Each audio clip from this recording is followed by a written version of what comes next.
You are listening to MSP 1337. I'm your host, Chris Johnson, and I'd like to thank you for joining us today. First and foremost, I'd like to thank our sponsor, MSP-Ignite. MSP-Ignite offers a peer group experience that is unique to managed service providers in the technology industry. If you are serious about implementing a model for success through sharing and collaboration of best practices, this is the best way to do it. Head on over to msp-ignite.com to get more information. All right, on to the show.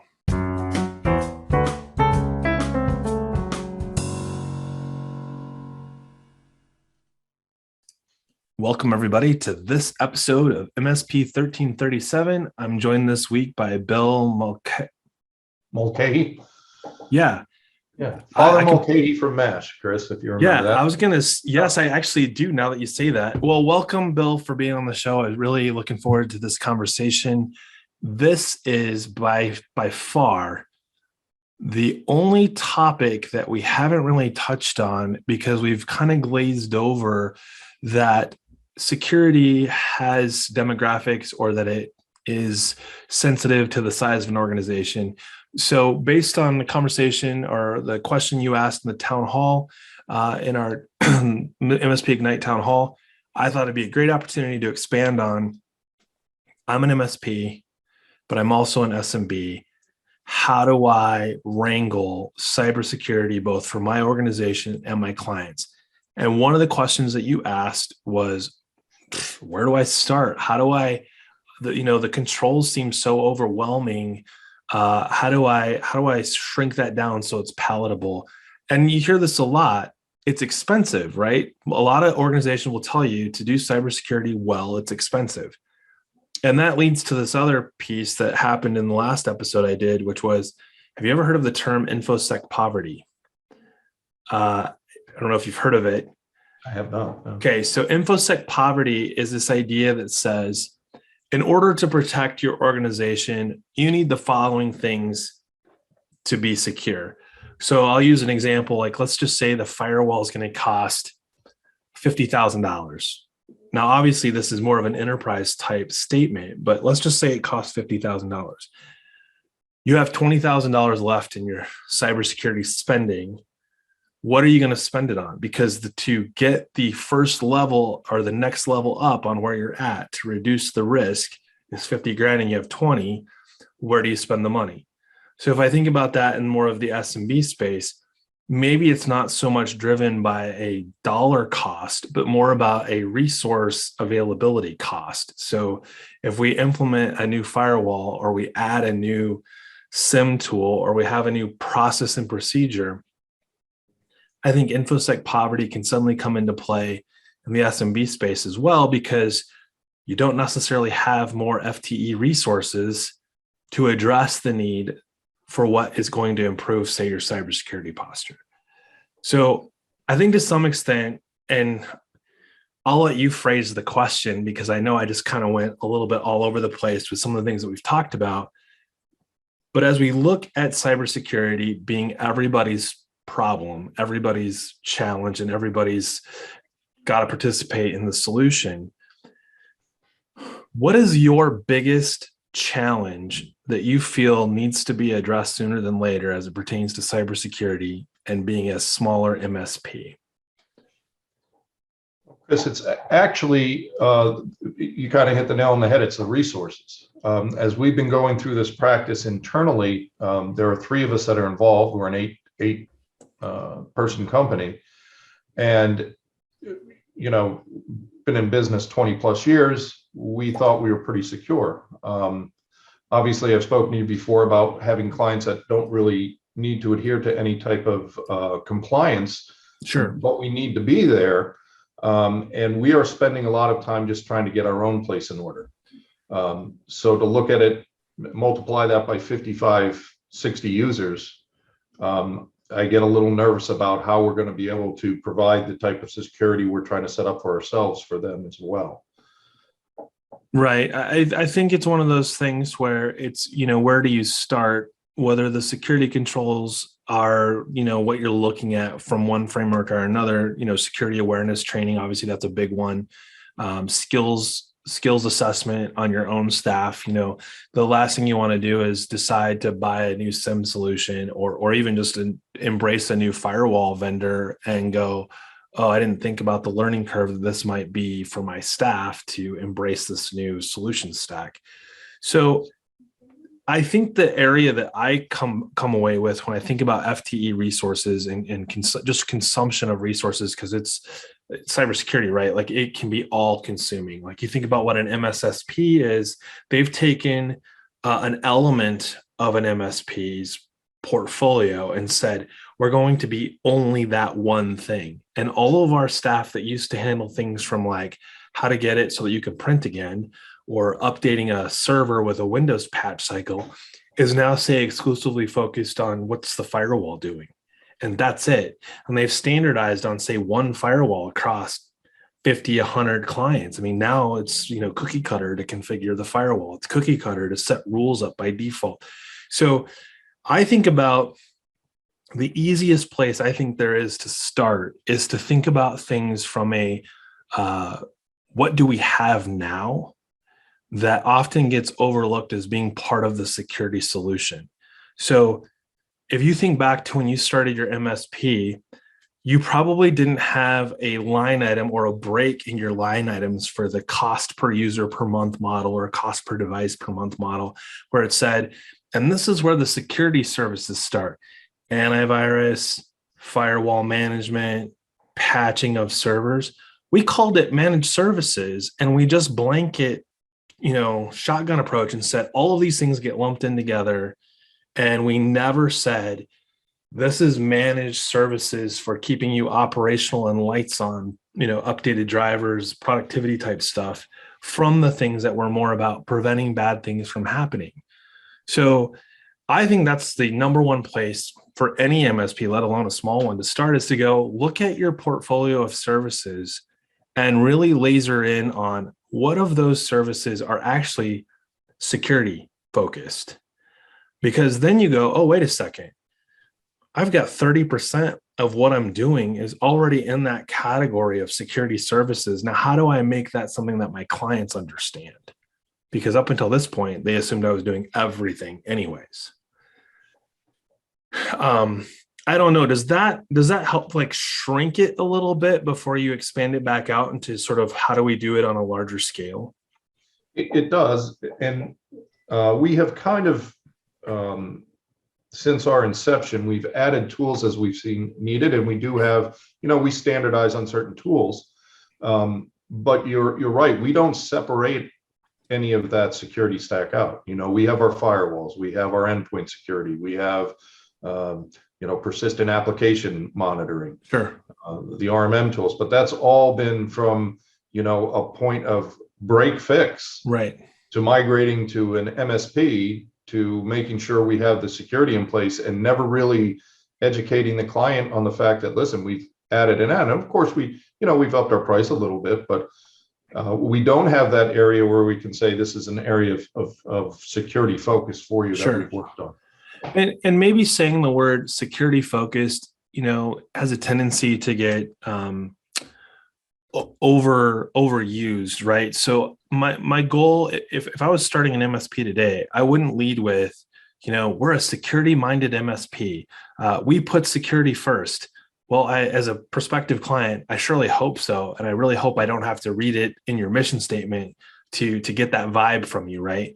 So I think about like the way the CIS group puts it, the know, protect, prepare. And so I think about the protect piece. And I think that all MSPs, the good ones, right, all of them would say that they have a priority to protect their client. Because if you're not protecting your client, you're basically at least putting at risk them being your client, even if that's the only thing you put at risk. So going back to whether you're breaking out, line items in a managed services agreement, or on what you're charging for the per user per month so they can see the security words, I think this gets into, an emphasis on, like you said it, educating the users, what are those products and services that you've put into their environment, right? Like gone are the days of the white label, right? We no longer are saying, well, you might do this maybe for a phone solution or something that's, doesn't really have any bearing of who the vendor really is. But I think in today's day and age with security, the last thing you want is vendor neutral or a vendor agnostic model to the client when something happens, and now you're the only person that can take the blame because the vendor is you.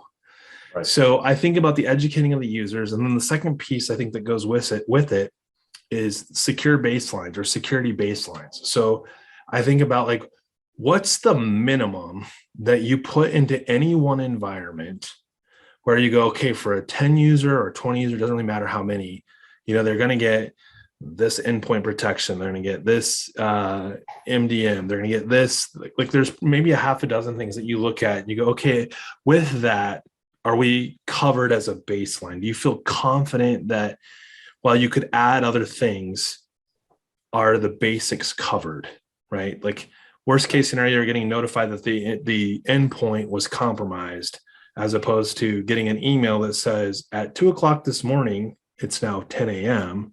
Client X was completely crippled, right? So I think that protect model is really a big part of it. And you mentioned this before, the incident response, right? Backups, business continuity. You had that stuff in place, and you gave some examples of clients that you've had to restore from a backup or get back online from backups. And what's interesting is if we go back 5+ years, restoring data was even hard to do sometimes, right? Yeah. Like even if you had good backups, it didn't mean that you could just get right back online really fast. Now we have a new problem, right? Now it's not a question of not getting you back online. The question is, where did the data go that was exfiltrated from the organization, and what are the consequences or repercussions of that? So without going down the rabbit hole on that front, I go back to the CIS model, the first 5-6 controls, where you get into things like asset inventory, vulnerability assessment on the environment, and when I say vulnerability, I'm like, do you know what's there? Like, I think that goes back to the inventory, least privileged access. And again, I don't want to dwell on these things, right? Because I think we all kind of get it. But when I think about like just the asset inventory part, these are questions that you probably ask yourself. Do you know what's connected to the network? Do you know what software is installed? What are they even allowed to install? Do you know if administrators are using strong passwords? Do you know if the users are using strong passwords? Do you know if there's other platforms, like online platforms, being used in that work environment? Like you find out through the grapevine that they're using Salesforce. And oh, by the way, they use single sign-on with 365 to make it easy. Where's your liability and risks with some of that might be addressed? And then do you know where they store the most important data? And I'm like, we're just talking about knowing the environment. That's, say, step one. So I was thinking about what you said, and I think that one of the things that would help me if I was trying to think about a security focused or a secure baseline is asking the questions for the know, protect, recover, or the know, protect, defend, however you want to say it. And do that exercise with every client that I have and go, am I comfortable with what I know, what we protect, and what we need to be able to respond on, backups, that kind of thing, right? And just do that exercise across the board. We have been, and I guess, Chris, really the question I had, obviously with the resources internally here.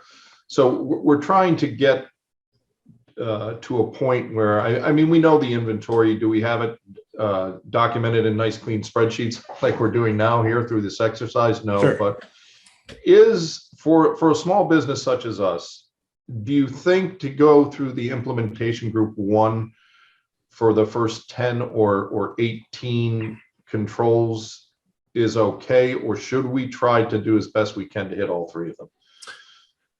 So I'm going to say that this is an unfair, not an unfair question. It is unfair because you're an MSP. So I would say as an SMB, that I would target group one first, because that gives you a path to success of completing controls that are considered reasonably doable based on a security maturity model. Part two of that would be as you're going through it. So for example, we talked about this on the town hall. You've got your security awareness training, right? That was one we talked about last week. And within that, there are 9 subcontrols. For group one, you have to complete 8 of 9. Groups 2 and 3 is 9 of 9. So you're going to have controls that are going to force you to do most of, if not all of the subcontrols for group one. So when you look at the control set, the question to ask yourself is, am I looking at this through the lens of what I'm capable of doing versus what is the minimum I need to do to satisfy group one?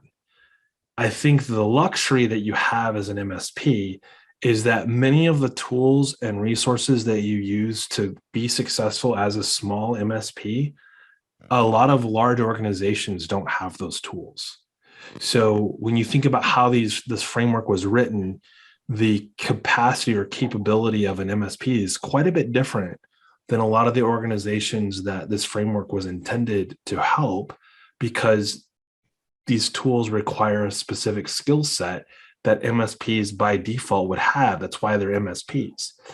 So I also know, and I said this before, the whole InfoSec poverty, CIS put together their implementation guide. And one of the things that they did a really good job of is they used a lot of examples for tools that are free.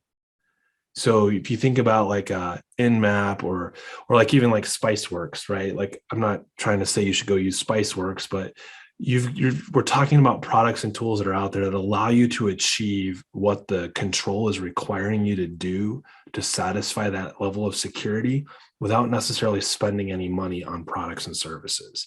And I think that's one of the myths that a lot of people believe, is that in order to be secure, you got to spend a lot of money.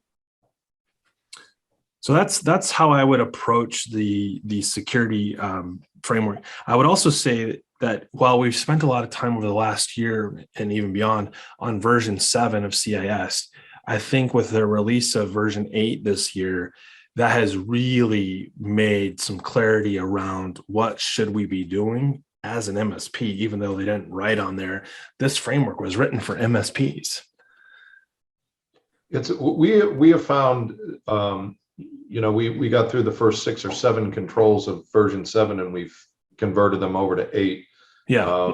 But we're starting now from 1 through sequentially through the controls. Right. And it is much more clear, in my opinion. I would agree. Yeah. So that I have liked, and that has helped some. So along those lines, another thing that comes up, we talk about going linearly through CIS, and obviously now with version 8, it doesn't get emphasized as much that these controls were still written in a linear fashion. A lot of the other frameworks are not written that way, right?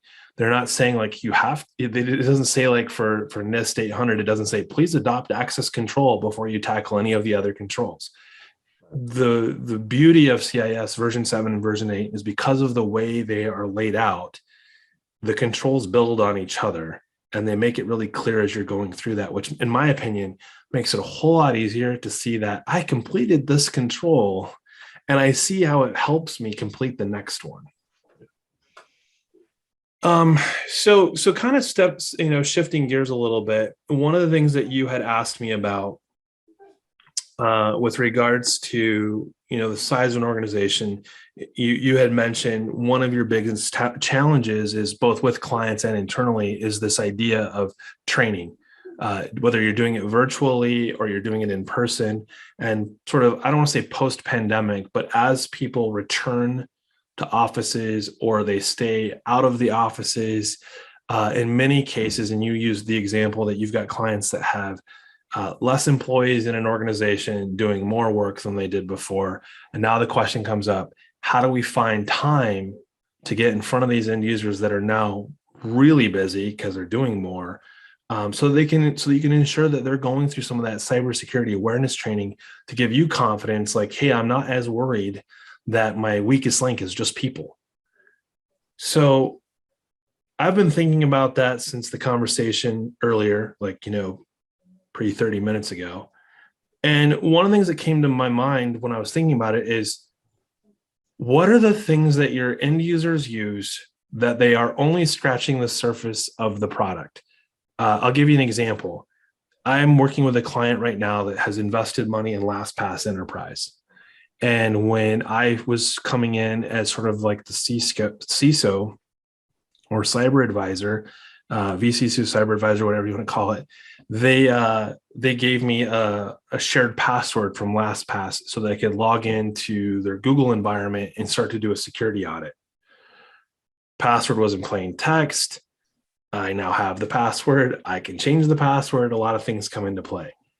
The client didn't understand the actual capability and beautiful model that the LastPass Enterprise product has for them, because they'd never really learned how to use the product as more than a password manager. So I think about stuff like that that's out there, wide open, available to be consumed. If you got a client using LastPass, I use that as an example only because I had that example, not to say LastPass is what they should be using, but just think about if you targeted their training and kind of focused or emphasized it on their work environment and the products that they're using. Now there's buy-in, because you're also helping them become more efficient and effective with the tools that they have. And so I don't know if that's a great answer, but for me, it was like, I know I'm doing this, so I should at least be sharing it with, say, you, like, hey, don't make this about some random cybersecurity training that they need to do. Like, you need to really be prepared for phishing campaigns. And it's like, yeah, but if I was properly using LastPass and some of these other things, how critical is me being aware of a phishing campaign when I use two-factor authentication across everything? That phishing campaign becomes less dangerous because there's a lot more pieces to it now than just clicking on a link feasibly. Yeah, I see your point. No, I'm not advocating that phishing campaigns are to be ignored and downplayed, but I mean, like, where do you focus, right? Because if I focus on doom and gloom, you're going to ignore me, right? If I put the fear, use the fear and bad things will happen, people just start ignoring it. And the reason being, the biggest reason I think is because no one does anything when it's a big corporation. We didn't stop shopping at Target when they had a breach. Next day, we still operated as normal. We didn't switch cell phone carriers when, AT&T or T-Mobile or Verizon, they all three have had a breach. So it raises a question, if we focus on those things, what kind of response are we going to get from our employees and our clients? Right. Yeah, and that's where I have to do some work. Because it is the fear factor, redundant stuff. We're sick of virtual meetings. So I think you're right. If we can focus on what the client's using and how we can make them more productive and show them the benefits of the tools that we're putting there. Brian Sulo from Clock Tower Technology, I think it's Clock Tower Technologies. He and I had I might have even been on an episode of 1337, but he and I got talking about essentially the analogy was reconciling your checkbook. Have you reconciled the products and services in your own and client's environment to go, wait a second, I've got this, remote connect tool. Why am I seeing TeamViewer and VNC or whatever the apps are? Because I think in the absence of, out of sight, out of mind, shadow IT happens, right? And it's not because our clients are intentionally choosing to do bad things. It could be as simple as they're talking to a vendor to get tech support. I've gotten to the point now where even if they're products that we don't use, for example, or we don't support, I still want to know. So one of the things that I implemented with several of our clients, because of the apps that they use and the frequency that they need help, we've asked that they CC our ticketing system when they open or are emailing, like, say, Salesforce. Not because I need to be involved in it. I just kind of want to make sure that we have a heads up when it's happening. It's kind of like having a policy for penetration testing and not just doing willy-nilly, having a penetration test done and not knowing when it's going to happen. So I think those are areas where we can help the client and even internally take ownership of security being part of their responsibility. Like, hey, when you're done with the TeamViewer session, did TeamViewer get removed from the machine? Those kind of things. Right. I think that's the other side of this too. And maybe I'll give you a chance here to, if you have another question or a statement here.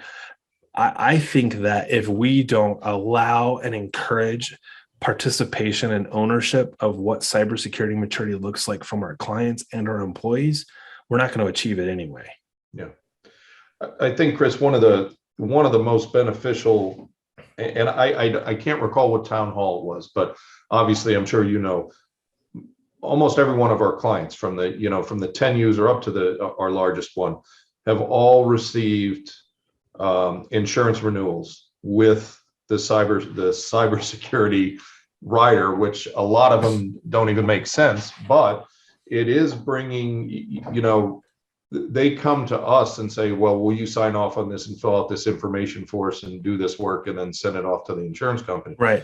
And you guys all recommended don't sign that. Right. Work with them, but don't. And that was huge because a lot of our clients we've worked with and kind of explained the situation, and they are taking a little bit more ownership and responsibility. I think so. I don't know if we spent a lot. I know we talked about this on a town hall. I don't remember which one. Last week's episode of 1337, we talked about cyber insurance being a no-brainer. And one of the things that Jeremiah brought up was, or actually it might have been Jeffrey Smith. I can't remember which one it was, but basically he said cyber insurance does not like MSPs and MSSPs because you are a much bigger threat surface to that insurance premium than your client is, right? And so one of the things that they talked about that I think is really interesting, going back to the signing part of this, is you could have a scenario where your client says, we need you to answer all of these questions because our cyber insurance broker has put this in front of us to put in front of you. And now I have a policy that includes you, my MSP, in my premium. That policy is including you in it. And so I think that's interesting. I think that's something that we're going to see more of. I think it's important to find out on every single one of your clients, do they have cyber insurance? If not, are they getting it? And if they're not planning to get it, should they stay your client? And then that third part of that is really identifying if they have insurance, are you included in it in any way, shape, or form? Like, what are the indemnifications or the synergies for them having you included? Overlaps that kind of thing with your own policy.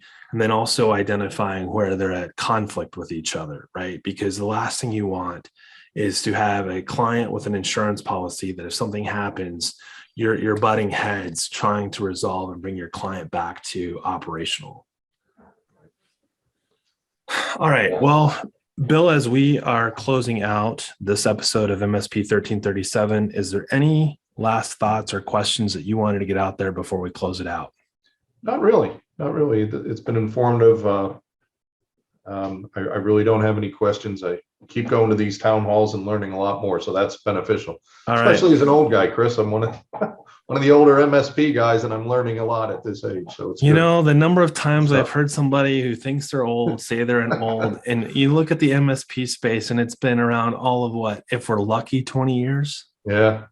So we all get cyber aged about the same rate, I think, when it comes to the world we live in today. Because I remember when I was in my early 20s, getting a job as a web application administrator for web apps, and they called me a systems admin, and I was responsible for everything, including the website. And I'm like, I don't remember this being they're like, oh no, it's one and the same. And now you can go to school for like 20 different pieces of what used to be just one job title. So the world has evolved rapidly in the last 20 years.